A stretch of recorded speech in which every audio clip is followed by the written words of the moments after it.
Мы поговорим сегодня о духовном совершеннолетии.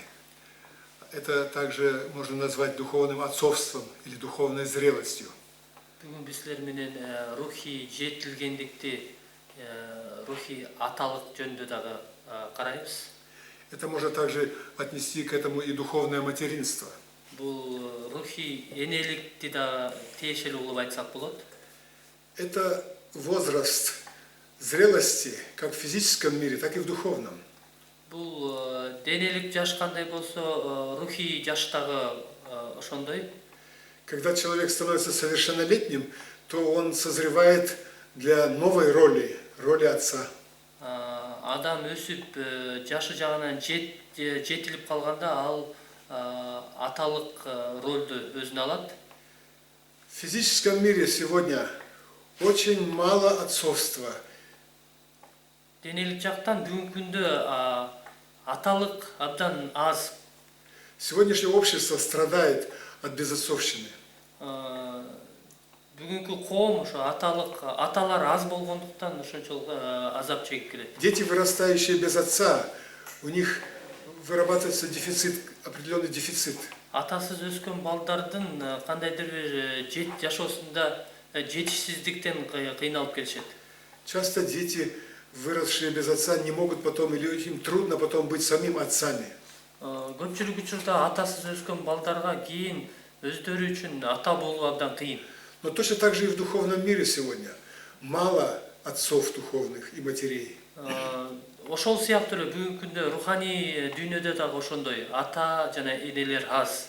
Есть лидеры, есть разные служители, но Павел говорит, много наставников у вас, но мало отцов. Павел айткандай, жетекчилер, насаатчылар көп, бирок аталар аз. Легко стать отцом, но нелегко быть отцом. Ата болуу оңой. Легко стать отцом. Стать, быть. Стать отцом легко.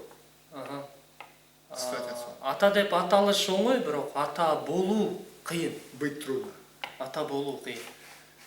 И мы прочитаем сейчас одно место, и там мы можем учиться отцовству. Там мы можем перенимать отцовство. Биз азыр бир аятты окуйбуз, ал жактан ата болуу деген кандай экенин үйрөнөбүз. Ефесянам 3:16 написано так.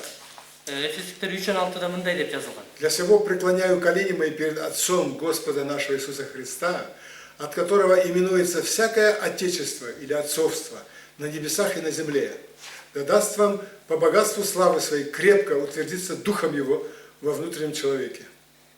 Биз 14 аяттан баштап кыргызчасында. Ошол себептен мен Теңирибиз Иса Машаяктын атасынын жердеги жана асмандагы бардык үй бүлө ким аркылуу аталса, ошонун алдына тизе бүгүп, ал өз даңкынын молдугу боюнча руху аркылуу ички адамдарды бекемдесин деп сыйынам.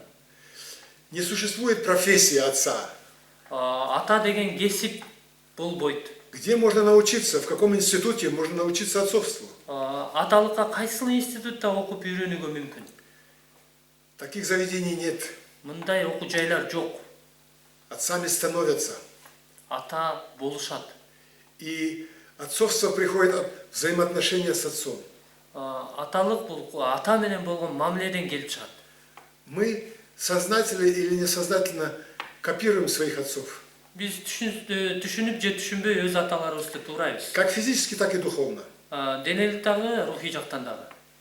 Если у вас не было земного отца или земного духовного отца, то это компенсирует и заменяет Небесный Отец. Эгерде силердин атаңар, денелик атаңар же рухий атаңар жерде болбосо, анда муну асмандагы атабыз толуктайт.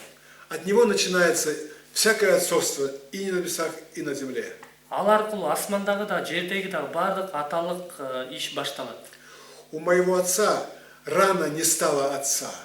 Менин атам жаш кезинде эле атасы каза болуп калган. Моего деда расстреляли в 1937 году. 37-жылы менин чоң атамды атып салышкан. И семья из 8 мальчиков осталась одна без отца, и мать воспитывала 8 детей. Анын балдары 8 баласы жалгыз калып, жана жалгыз апасы ошо 8 баласын өстүрүп чоңойткон. Но мой отец стал для меня настоящим отцом земным и также духовным даже наставником. Менин атам болсо, менин жердеги гана эмес, рухий дагы атам болуп бере алды. Хотя у него не было отца, Анын атасы жок болчу да. но у него были тесные взаимоотношения с небесным отцом. Бирок анын асмандагы атасы менен тыгыз байланышы болгон. И это сделало его настоящим отцом. Жана бул аны чыныгы ата кыла алды. Я не помню его слов наставления, Анын мага айткан насаат сөздөрүнүн бири дагы эсимде жок. но я очень хорошо помню его жизнь. Бирок мен анын жашоосун абдан жакшы билем. Его поступки, его жизнь, она вошла в мое подсознание. Анын жүрүм туруму, анын жашоосу менин аң сезиме сиңип калды. У меня много картин в моем подсознании о том, как поступал и жил отец. Менин аң сезимде атам кандай кылгандыгынын баардыгы көз алдымда элестете алам. Его жизнь намного сильнее работала во мне, чем его слова. Анын жашоосу анын айткан сөздөрүнө караганда анын жашоосу менин жашоомо көбүрөөк таасирин тийгизди. Например, я помню, когда в советское время мы жили бедно. Отец зарабатывал 90 рублей. Это было очень-очень мало для семьи. У нас было 4 детей. Эсимде биз Союз убагында жашап жүргөндө атамдын айлыгы 90 рубль болчу. Бул биздин үй бүлө үчүн, 4 бала үчүн абдан кыйын болчу. Мы дома держали скот, и нам нужен был комбикорм, чтобы кормить скот. Нам нужно было для скота пища. Биз үйдө мал бакчыбыз, жана ошол мал бакканга жем керек болчу. Он дорого стоил, комбикорм в магазине. Дүкөндө ал жем абдан кымбат болчу. И ночью иногда приезжали колхозники, которые были пьяные. Они воровали комбикорм и ночью продавали по дешевке. Ошол колхозда иштеген адамдар кээде ошол арак ичип алышып, анан жем урдашып, анан кечинде арзан баада сатышчу. Были люди, которые покупали, говорили, мы не воровали, это они воровали, мы просто покупаем у них дешево. Кээ бир адамдар ошол урдалган жемден сатып алышып, биз урдаган жакпыз, муну алар урдашты деп алышчу. Но отец говорил, нет, я не хочу ворованное брать, я не хочу этим пачкаться, и он не покупал, хотя было очень дешево. Бирок менин атам болсо, ал урдалган жемди сатып алчу эмес. Бизге үчүн кыйын болсо да, ал арзан болсо да, бирок мен ал нерсе менен булганым келбейт деп сатып алчу эмес. Я помню такой случай, когда мы с братишкой ссорились, мы должны были подметать двор, и мы ссорились, кто будет подметать. Бир учур менин эсимде, мен иним экөөбүз ошо короону шыпырып учур келгенде ким шыпырат деп биз талашчубуз. И я говорил, ты младший, ты будешь подметать, я потом только кучу уберу.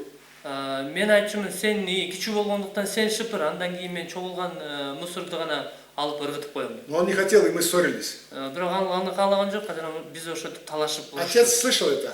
Атабыз угуп, Он вышел ал чыгып, и взял просто веник, начал двор подметать сам.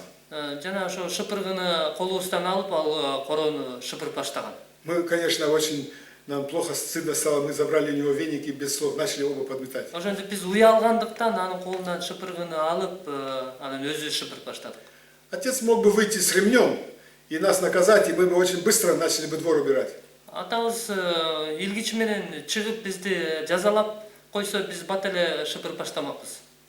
Но он выбрал другой путь. Бирок ал башка жолду тандады. Намного эффективнее. Көбүрөөк таасирдүү жолду Мы тандады. осознали свою вину. Биз өзүбүздүн туура эмес кылган жатканыбызды түшүндүк. Он был мудрым отцом, и он чувствовал меня, когда я находился вдалеке от дома. Ал абдан акылдуу, сезимтал болгондуктан мен үйдөн алыс жүргөн учурда да ал ошондой менин кыйынчылыктарымды сезчү. Однажды я был на сельхозработах, мне было 15 лет, первый раз из дома нас отправили. Бир учурда мен 15 жашымда ушундай айылдын колхоздун жумушунда жүргөм. Я был далеко от дома. Мен үйдөн алыс жүргөм. 3 месяца мы работали на поле. 3 ай бою биз талаада иштедик. Мы жили там я учился на электрика, и мы жили нашей группой в бараке на поле. Мен электрикте болуп окучумун, анан биз топ болуп ошол талаада иштегендер ошол жакта жашачубуз. Это для меня был ад. Бул мен үчүн ошондой тозок болду. Там было все, там были драки, пьянки, разврат, чего только я не видел там. Ал жакта бардыгы ушул арак ичкендер, бузукулуктар, ушундай уруш талаштар болду. Мен көрбөгөн нерселер болду. Я был чистенький, первый раз из дома вышел, и для меня это был шок. Мен ушундай таза болуп анан биринчи жолу ушундай үйдөн чыккандыктан мен үчүн бул абдан таң калыштуу нерсе болду. И я так устал, я уже хотел бросить все и уехать домой. Мен абдан чарчагандыктан ушунун баарын таштап салып үйгө кетип калгым келди. И учебу бросить, и все бросить. Окууну таштап, баарын таштап үйгө кетип калдым. И однажды я сидел на поле, чистил свеклу. Бир күнү мен ошо талаада отуруп кызылча тазалап отурганымда Идет навстречу мой отец по полю. талаада менин атам келатканын көрдүм. Я вскочил, я не поверил своим глазам. Мен өз көзүмө ишенбей чуркап чыктым анын Я алдына. сказал: отец, откуда ты? С неба упал. Как ты здесь очутился? Мен атамдан сурадым: ата, сен кантип бул асмандан түшүп калдың, кантип келип калдың бул жерге дедим. Я его обнял. Мен аны кучактадым. Сказал: отец, как ты меня нашел? Ата, мени кантип таптың? Он говорит: я соскучился. Мен сагындым сени. Я взял отпуск на 2 дня. Мен 2 күнгө отпуск алып, Поехал в город, в училище твое. шаарга сен окуган окуу жайга бардым. Там я узнал, где ты, в каком ауле, в каком колхозе ты работаешь. Мен ал жерде сен кайсыл айылда, кайсыл колхозда иштеп Я жатканыңды сел билип, на автобус и вот приехал сюда. И автобуска отуруп анан сени келип таптым. я так радовался, мы сидели на краю поля с ним. Мен экөөбүз талаанын Я четинде ему отурдук. поделился всем своими переживаниями. Мен ага башыман өткөргөн нерселердин баардыгы менен бөлүштүм. Я хотел, чтобы он меня домой забрал. Мен ал мени үйгө алып кетишин кааладым. Но он меня ободрил: Андрей, Бирок ал мени шыктандырып, Андрей, с Богом ты сможешь это пройти. Кудай Бог тебе менен поможет. сен мунун баарын башыңан өткөрө аласың. Кудай сага жардам берет. В жизни будет много трудностей таких. Буга окшогон жашоодо дагы көптөгөн сыноолор болот. Бог будет тебя учить. Кудай сени үйрөтөт. Он не оставит тебя. Кудай сени таштабайт. Он меня сильно ободрил. Ал мени абдан шыктандырды. Он пирожки вытащил из дома, мы пирожки ели. Ал үйдөн От пирожки мамы. алып келип, апам жасаган пирожки алып келип, чогуу жедик аны. Но потом, когда он уезжал, через несколько часов он должен был уезжать, Бир нече убакыттан кийин ал кетиш керек болчу, ал кетип жатканда я укрепился снова. мен абдан бекемделип калдым кайрадан. Вот он как-то чувствовал меня. Когда я в армии служил, первые полгода были очень трудные. Ал мени ушунчалык сезчү, мен армияда кызмат кылганда биринчи жыл абдан кыйын болду. Дедовщина была, нас гоняли. Ушундай дедовщина болгон, бизди ар жака кыйнатчу. Однажды меня вызвали в проходную, на проходную. Бир жолу мени ушундай чакырышты. Смотрю, отец стоит. Карасам, атам келип калыптыр. Я служил за 4000 километров от дома. Мен үйдөн ушу 4000 километр алыстыкта кызмат Я кылдым. говорю: отец, как ты сюда попал?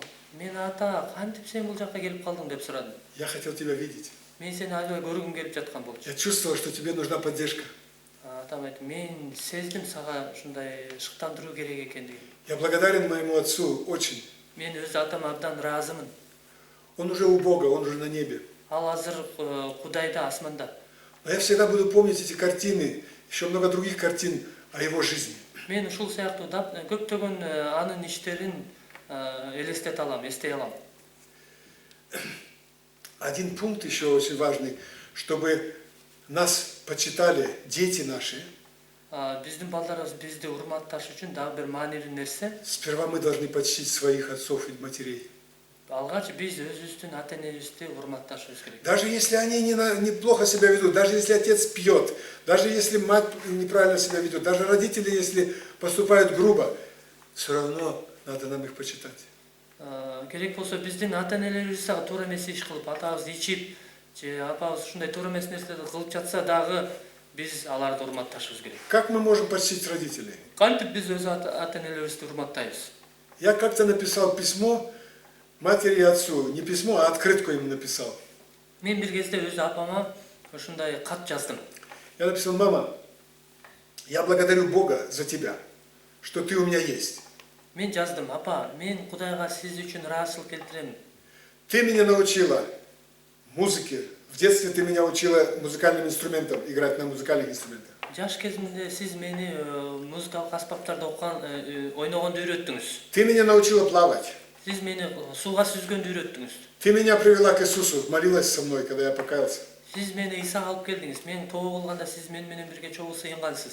Я очень рад за тебя, что имел маму. Мен сиз үчүн, сиздей апага болгон үчүн абдан ыраазымын. Потом я отцу написал: отец, я благодарю Бога за тебя, Мен андан кийин атама кат жаздым. Ата, мен Кудайга сиз үчүн ыраазымын. Я перечислил вещи, за которые я уже перечислял, за которые я его благодарю. Мен ошол ага ыраазычылык келген нерселерди тизмелеп жаздым. И отправил по почте. Почта аркылуу аларга жибердим. Через несколько дней был звонок. Бир нече күндөн кийин телефон чалды. Они в слезах меня благодарили. Алар көз жаш менен мага ыраазычылык. Они сказали: Андрей, ты нас так ободрил, мы даже не представляем, ты нас не представляешь.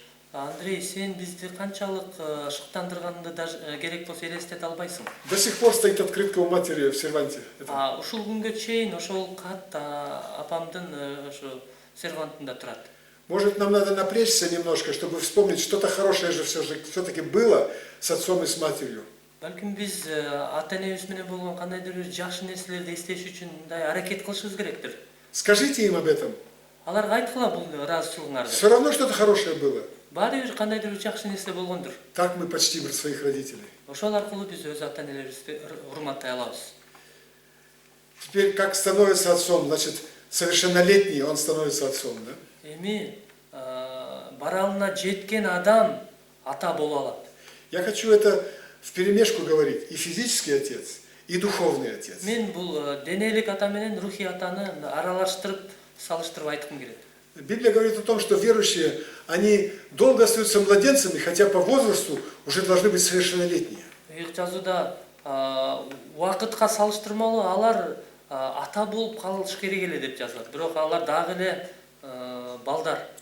Молодой человек, он, когда один был, он ходил сильный, он свободный был, он зарабатывал деньги, он тратил деньги как хотел, он был свободный человек. Жаш адам ал жаш кезинде ушул эркин каалаган жагына басып, каалагандай акча таап, жана ошо тапкан акчасын каалаган жагына коротчу. Теперь он несет ответственность. Он уже теперь не сам распоряжается своими деньгами, своим временем. Он несет ответственность за детей, за жену, за семью. Эми ал ата болгондон кийин ал жоопкерчиликти, ал өзүнүн убактысын, өзүнүн акчасын өзү каалагандай корото албайт. Анткени аял үчүн жана балдар үчүн ал жоопкерчиликтүү. Как мы определяем духовное отцовство? Кантип биз руханий аталыкты аныктай алабыз? Мы говорим о сильных проповедниках, о сильных служителях, о сильных лидерах. Биз ошондой күчтүү насаатчы, күчтүү кызматчылар, күчтүү жетекчилер жөнүндө кеп кылабыз. Которые дары проявляются мощно, и которые приводят многих людей к Богу, и изгоняют бесов, исцеляют больных. Вот сильный брат. Рухий белектер алардын жашоосунда ушунчалык көрүнгөндүктөн алар аркылуу көптөгөн адамдар Кудайга келип, көптөгөн жиндер чыгып, көптөгөн кереметтер көрсөтүлгөндү көрүп, биз бул ушул адам күчтүү адам деп ойлойбуз. Но Бог по-другому определяет силу. Бирок Кудай күчтүү башкача аныктайт. Вы сильные, он говорит, должны сносить немощи бессильных и не себе угождать. Силер күчтүүлөр, алсыздардын алсыз жагын көтөрүп, өзүңөрдүн кызыкчылыгыңарды гана көздөбөшүңөр керек дейт. Апостол Павел говорит, что сила измеряется в глазах Бога тем, что мы можем носить слабых. Элчи Павел айтат, Кудайдын алдындагы күч бул күчтүүлөр алсыздардын алсыз жагын көтөрүү деп. Нести за них ответственность. Алар үчүн жоопкерчилик алуу. Снисходить к ним. Аларга мээримдүү, ырайымдуу мамиле кылуу. Как отец снисходит к детям, к их слабостям. Атасы өз балдарына боорукер мамиле кылгандай. Дети работают за похвалу или по принуждению. Балдар же алар мактагандыктан, же болбосо аларды мажбур кылгандыктан иштешет. Отец работает из ответственности. Ата болсо жоопкерчиликтен кызмат кылат. Он отдает себя, свои силы ради них, ради слабых, ради детей. Ата өзүнүн балдар үчүн өзүнүн күчүн, өзүнүн бардык жашоосун берет. Он уже не угождает себе, угождает им. Ал эми өзү үчүн эмес, аларга жакканды жасайт. У него большая грузоподъемность. Анын жүк көтөрүү жөндөмдүүлүгү чоңураак. Он может терпеть и может молчать, не расстраиваясь, не раздражаясь. Ал ачууланбастан чыдап көтөрө алат. Что значит нести немощи бессильных? Алсыздардын алсыз жагын көтөрүү деген эмнени билдирет? Не повышать тон, не злиться, когда у детей что-то не получается. Балдардын бир нерсе колунан келбей жатса, үнүңдү бийик чыгарып же ачуулануу эмес. Не наказывать в гневе, со злостью их бить или ругать. ачуулануу менен аларды жазалап, уруп, жазалоо эмес. В Ефесянам 6:4 написано: «И вы, отцы, не раздражайте детей ваших, но воспитывайте их в учении и наставлении Господнем». Эфестиктерге 4-бөлүм 6-аятта мындай деп жазылат. Аталар, силер да балдарыңарды кыжырдантпагыла, аларды теңирдин үйрөтүүсү жана акыл насааты менен тарбиялагыла. Я повторяю, это относится как к духовным отцам, так и физическим. Мен кайталайын, бул денелик аталарга дагы, рухий аталарга дагы тиешелүү. Что раздражает детей? Балдарды эмне кыжырдантат? Вот, например, в Колоссянам 23:21 написано это же самое. Отцы, не раздражайте детей ваших, дабы они не унывали. Колостуктар 3:21-де дагы ушуга эле окшош жазылат. Аталар, балдарыңарды кыжырдантпагыла, алардын көңүлү чөкпөгүдөй болсун дейт. Дети унывают, когда отец поступает несправедливо, не вникая в дело, не вникая в их дела. Балдар качан көңүлү чөгөт, анткени аталар анан маанисин терең түшүнбөстөн эле мамиле кылганда алардын көңүлү чөгөт. Когда отец по своему произволу судит, ему нельзя перечить, он сказал, значит, это закон, и сын не может доказать что-то отцу. Атасы качан мен айткандай болсун, менин сөзүм мыйзам деп мамиле кылган учурда балдар өзүнүн ички жан дүйнөсү көйгөнүн аталарына түшүндүрүп бере албай калышат. Ребенок внутри негодует на отца, он злится, он раздражается, но он не может ничего исправить, поэтому он не может отец у него авторитет, и он не может против отца, но внутри он раздраженный. Бала ички жан дүйнөсүндө ушул кыжырданып, каршы болуп, бирок атасы ушундай катуу болгондуктан ал ага түшүндүрүп бере албай, анан ошондуктан ал капа болот, көңүлү чөгөт. Потому что отец поступает несправедливо, он не вникает в проблему и не разбирается с ними. Анткени атасы баласы менен болгон көйгөйдүн маңызын түшүнбөй эле ушундай катаал мамиле кылат. Когда отец виноват и не просит прощения, если он провинился перед мамой или перед женой, перед детьми, и не просит прощения, это их раздражает, это их делает унылыми. Атасы туура эмес иш кылып, анан аялдын алдында же балдардын алдында кечирим сурабаса бул үчүн, анда бул нерсе аларды кыжырдантат жана көңүлүн чөктүрөт. Их раздражает, когда в семье есть любимчики, и отец любит одного сильнее, чем другого. Аларды эгерде үйдүн сүймөнчүгү башкалардан бирөөнү көбүрөөк сүйсө, анда бул нерсе балдарды кыжырдантат. Это иногда передается по наследству такое. Бул кээде ушул тукум куулчулук болуп, тукумдан тукумга өтөт. У Авраама было 2 сына, одного он прогнал, это был Исмаил, он не наследовал. Ибраимдин 2 уулу болчу, ал бирөөнү кууп жиберген, анткени Исмаил тукум мураскор эмес болчу. У его сына Исаака были любимчики, Исав был его любимчик, а Яков был любимчик мамы. Исхактын сүйүктүү балдары болгон Исап анын Исхактын сүйүктүүсү болгон, Жакып болсо апасынын сүйүктүүсү болгон. Это привело к большим проблемам в семье. Бул үй бүлөдө чоң көйгөйдү алып келген. У Якова было любимчики, 2 сына было любимых, остальные он не так любил. Жакыптын болсо 12 баласынын ичинен 2 анын сүйүктүүсү болгон, калгандарын ал анча жакшы сүйгөн эмес. Это настолько раздражало этих других детей, что они хотели Иосифа убить. Хотя он ничего плохого им не сделал. Жусуп бир туугандарына эч кандай жаман нерсе кылбаса да, бул аларды ушунчалык кыжырданткандыктан алар аны өлтүргүсү келген.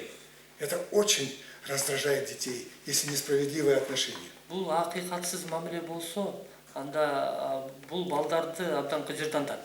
Дети унывают, когда у отца нет времени для них.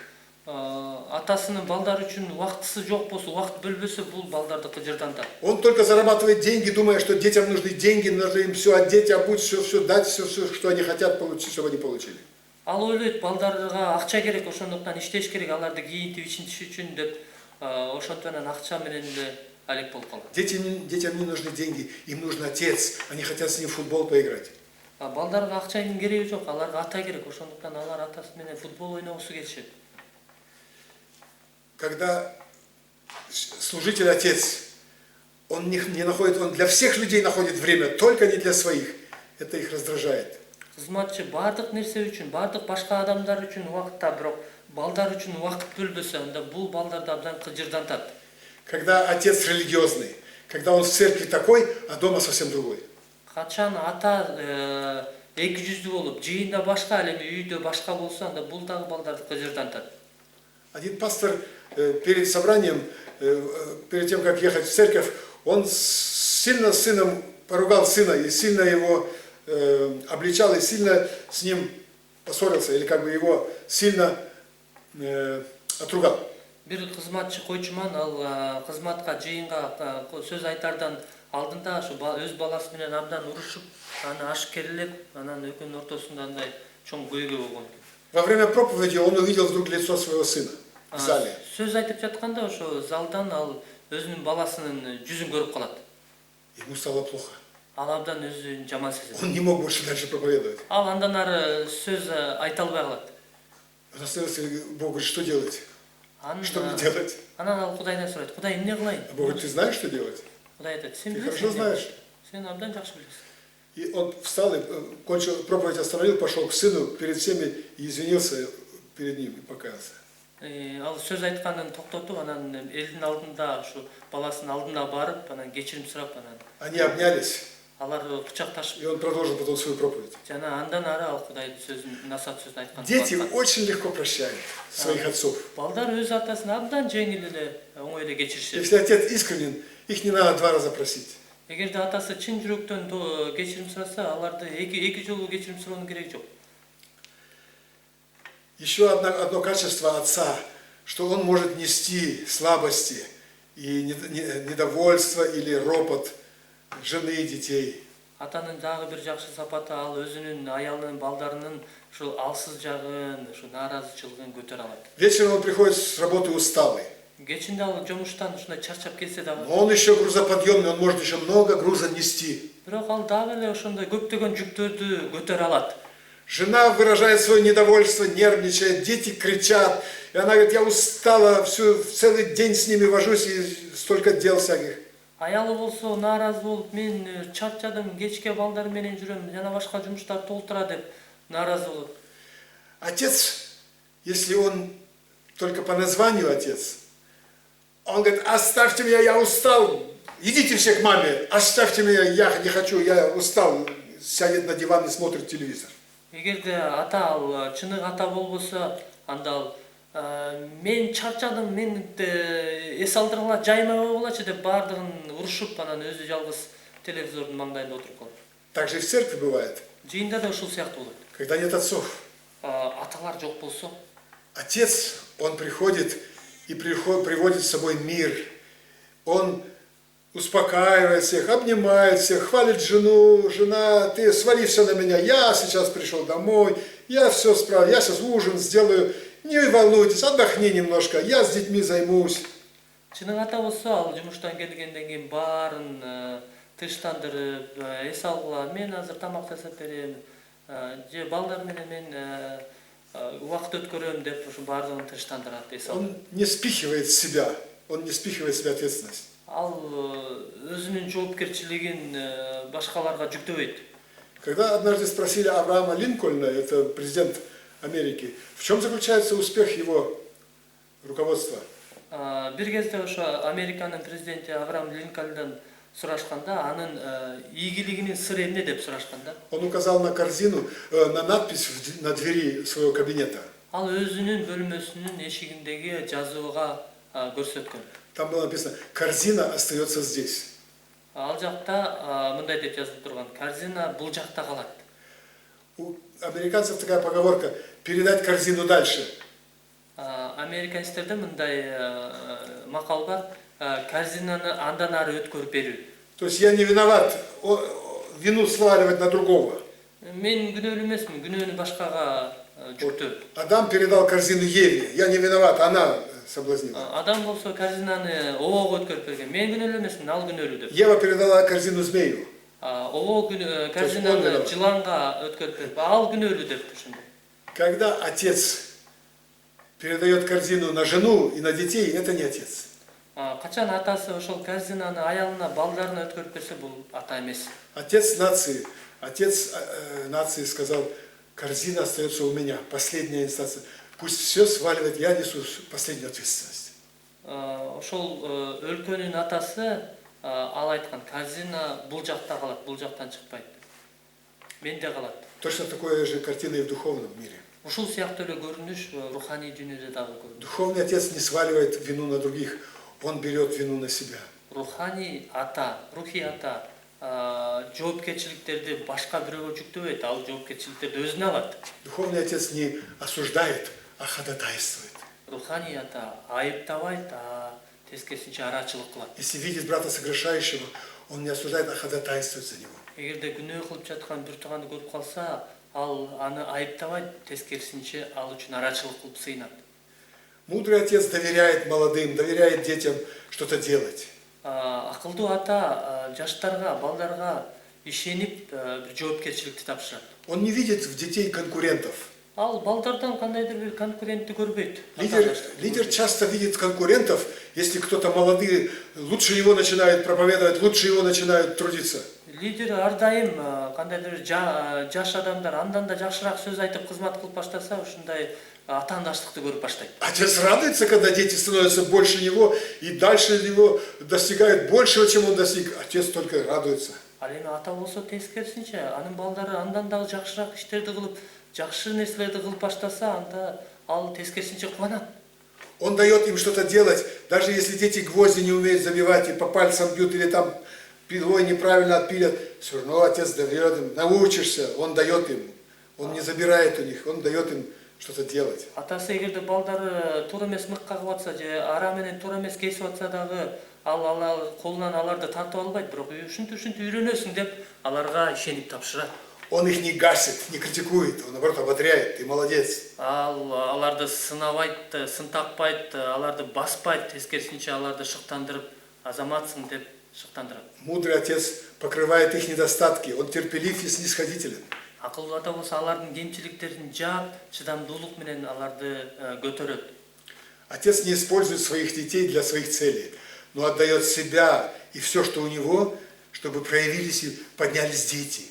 Ата өз балдарын өсүп, чоңоюп, өзүн көрсөтө алыш үчүн аларга өзүн арнап салым кошот. Мудрый отец не довольствуется только внешней картиной, он хочет знать, что у детей в сердце происходит. Акылдуу ата болсо, мындай сырткы көзгө көрүнгөн нерселер менен гана канааттанбастан, ал балдарынын жүрөгүндө эмне болуп жатканын кызыктырат. И он замечает, когда дети замыкаются. Балдары мындай токтоп калса, бир нерсе кыла албай калганын ал сезип турат, байкап турат. Как открыть сердце ребенка? Балдардын жүрөгүн кантип ачыш керек? Очень часто происходит, когда отец начинает рассказывать из своей юности, из своего детства, как он о своих недостатках, о своих ошибках, если он детям делится своими недостатками. Көпчүлүк учурда ал балдары менен өзүнүн бала чагында өткөргөн балким кемчиликтери жөнүндө бөлүшүп баштаса, ошондо ачылып баштайт. Своими ошибками молодости. Жаш кезинде кетирген каталары. Когда дети вдруг начинают доверять ему и не боятся что-то открыть. Ошондо балдары ага ишенип, анан ага бир сырларды ачып берүүдөн коркпой башташат. Отец не оставляет за церковью и за воскресной школой воспитание духовное своих детей. Ата өзүнүн балдарын жекшемби күнкү кызматта, жекшембилик мектепке гана тарбия алыш үчүн ошол жакка гана таштап койбойт. Он знает, что духовное развитие детей зависит от его примера, от его жизни. Ал билет, балдарынын руханий өсүүсү анын жашоосунан, анын үлгүсүнөн көрүнөт. Кто-то сказал, что толку воспитывать детей, если они все равно делают то, что делаю я. Кимдир бир айткан экен, балдарым мен кылган нерсени эле кайталап кылып жатса, анда алардын тарбиялоонун кандай кажети бар? Он умеет выслушивать их аргументы детей и дает им свободу выбора. Ал балдарынын ошондой аргументтерин угуп, жана аларга мындай тандоо эркин, тандоо чечимин берет. Если они неправильные решения принимают, если они в подростковом возрасте начинают самовольничать и начинают не совсем правильно поступать. Эгерде алар ошол өспүрүм чагында өз билгенин кылып, туура эмес чечимдерди чыгарып башташса, он знает, как работать, какие рычаги в духовном мире можно использовать, чтобы изменить детей. ал ошо руханий дүйнөдө кандай кылыш керек экендигин, балдарга, ошо өспүрүмдөргө эмне пайдалуу экенин билгендиктен ошолорду колдонот. В 12-13 лет я больше не хотел ходить в церковь, я хотел в кино ходить. 12-13 жашымда мен жыйынга баргым келбей, тескерисинче мен ошо киного баргым келчү. Хоть это было советское кино, там было много безбожья, отец знал это, но отпускал. Мен ал советтик кино болсо дагы, ал жакта ошо кудайсыз нерселер көп болчу. Бирок мен атам кое берчү ошол жака. Он 20 копеек давал, чтобы я в кино мог идти. Ал мага ошо киного барыш үчүн 20 тыйын берчү. Он знал, если будет меня заставлять в церковь ходить и запрещать в кино, все равно внутри я не соглашусь с этим. И когда я вырасту, все равно я буду делать свое. Ал билчү, ал мени киного жибербей, жыйынга жибербей мажбурласа дагы, бирок мен ички жан дүйнөдө баары бир ошол конфликт макул эместигимди болорун билчү. Анткени мен чоңойгондо деле баары бир ал нерсени кылып кетчүмүн. Я уходил в кино, он закрывался в своей комнате. Мен киного кеткенде ал өз бөлмөсүнө жашынып, Становился на колени. тизе бүгүп, Он брал в руки духовные рычаги. ал колуна ошол рухий нерселерди колуна алып, И говорил: Боже, этого сына я отдаю тебе. жана сыйынча, Кудайым, ушул баламды мен сенин колуңа берем. Чтобы дьяволу не досталось ни капли, ничего из его жизни, чтобы вся его жизнь досталась Царству Небесному. Анын жашоосунун бир дагы бөлүгү шайтандын колуна эч нерсе түшпөй, тескерисинче бардыгы Кудайдын патшачылыгына арналсын. Он посвящал меня. Ал мени Кудайга арначу. Родители имеют право, которое никто на земле не имеет такого права, как родители над своими детьми. Ата-энелер өздөрүнүн балдарына болгон укукту бул дүйнөдөгү эч ким ал укукка ээ боло албайт. В духовном мире это работает. Руханий жашоодо бул иштейт. Когда родители посвящают своих детей сатане, он берет это и использует их. Качан ата-энелер балдарын шайтанга арнашканда бул дагы иштейт, шайтан аларды колуна алат. Но когда родители посвящают своих детей Богу, это тоже работает. Бог их потом берет, он потом за ними смотрит. Бирок качан ата-энелер балдарын Кудайга арнашканда бул дагы иштейт. Жана кийин убагы келгенде Кудай аларды өз колуна алат. Мудрый отец, он не заряжает пушку на муху. Акылдуу ата өз пушканы ошол муха чымынды мээлебейт. Значит, бывает, образно говоря, муха, но он стрельнул пушкой и полдома развалил. Муху убил, но полдома развалил. Мындай пушка менен муха чымынды атып өлтүрдү, бирок үйдүн жарымын талкалап салды.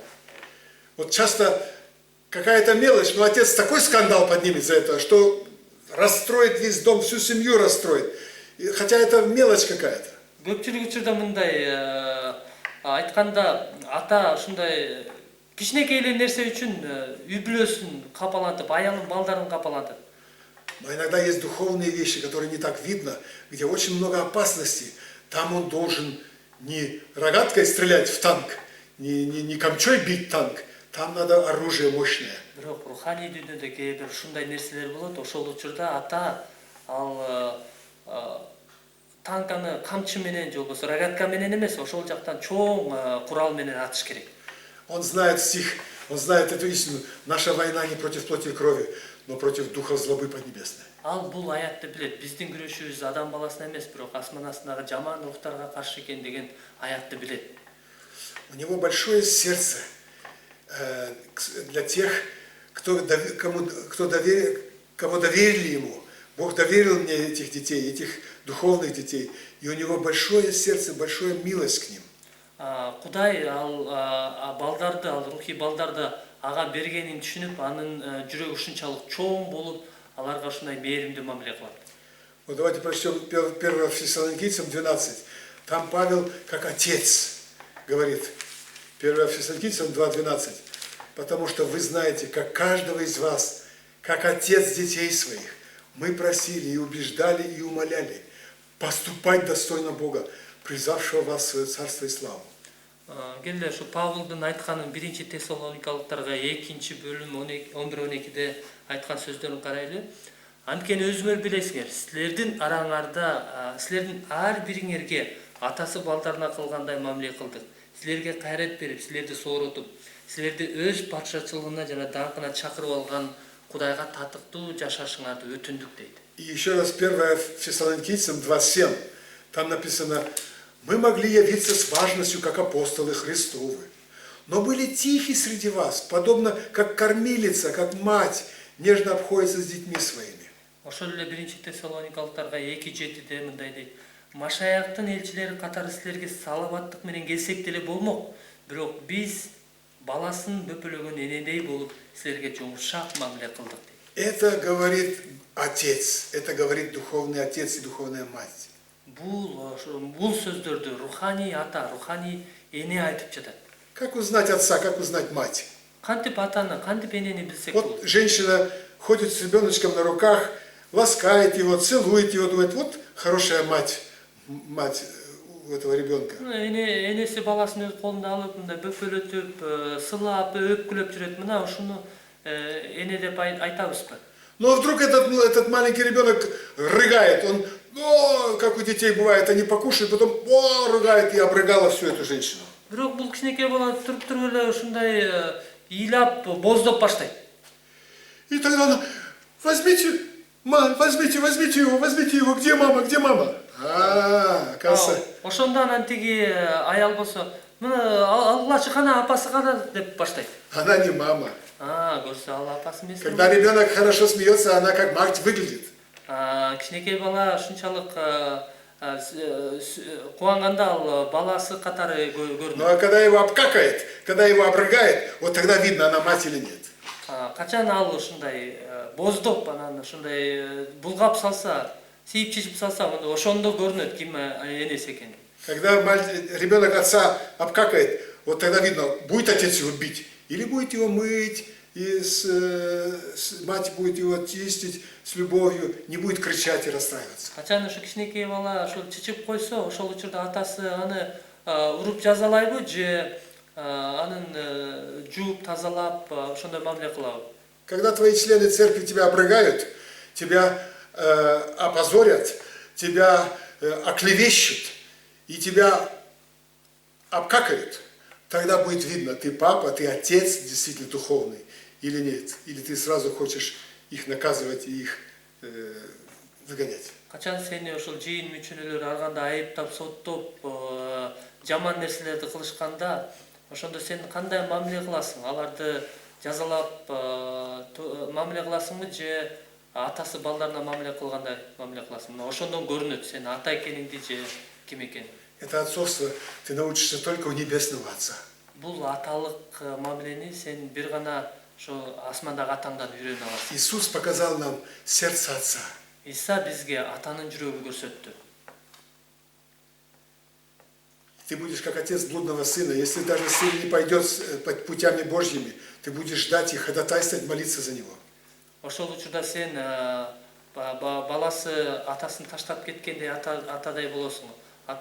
Баласы ушул адашып кетсе дагы сен ал үчүн арачылык кылып, сыйынып аны күтөсүң. Самое большое наследство, которое мы можем детям дать, родители, это познакомить их с Иисусом, чтобы Господь Бог стал их личным другом. Эң улуу мурас биз балдарыбызга бере ала турган.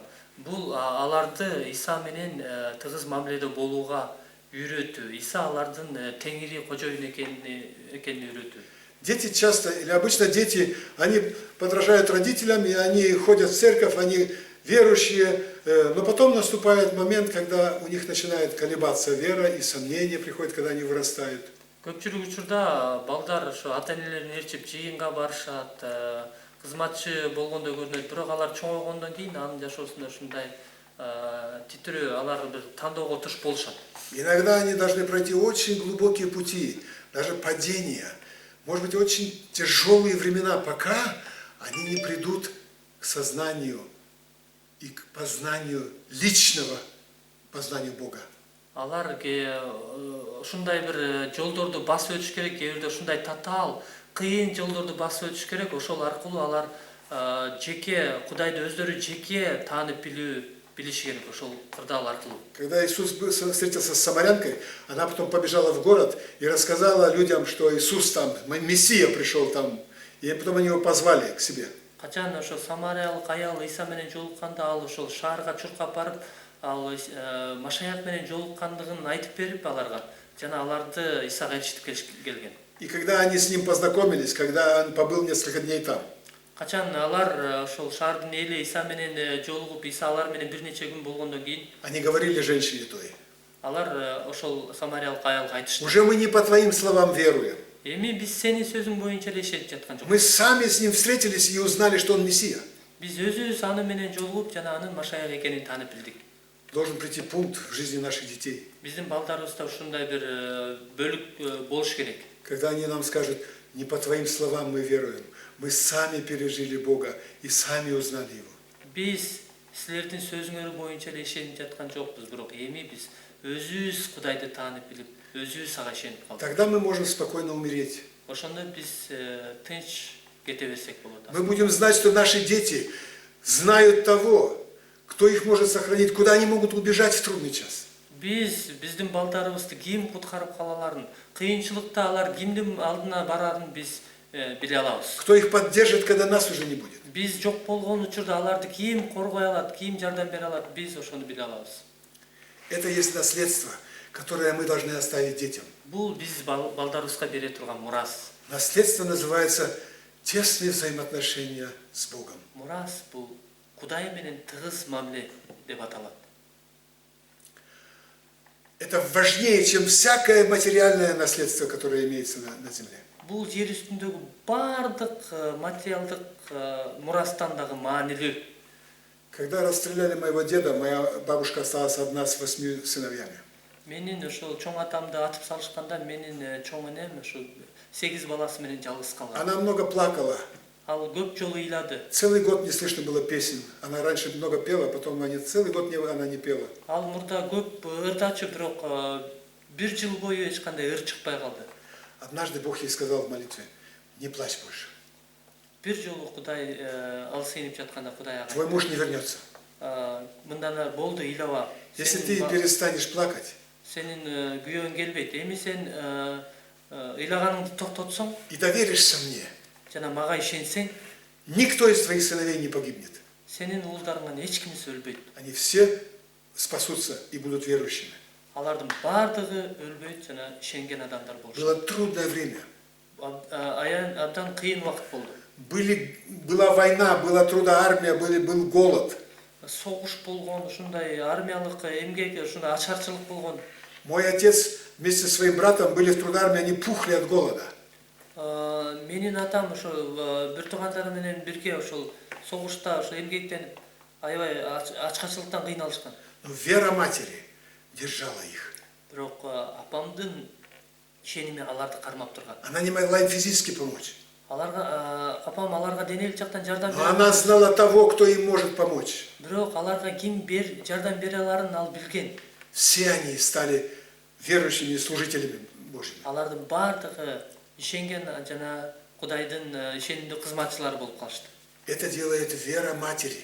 Бул апанын ишеними кылды бул нерсе. Ее взаимоотношения с Богом передаются детям. Кудай менен болгон мамилеси балдарына өттү. Меня спросил однажды человек: как мне привести, что мне делать, чтобы дети тоже веровали? Мени бир жолу сурашты менден.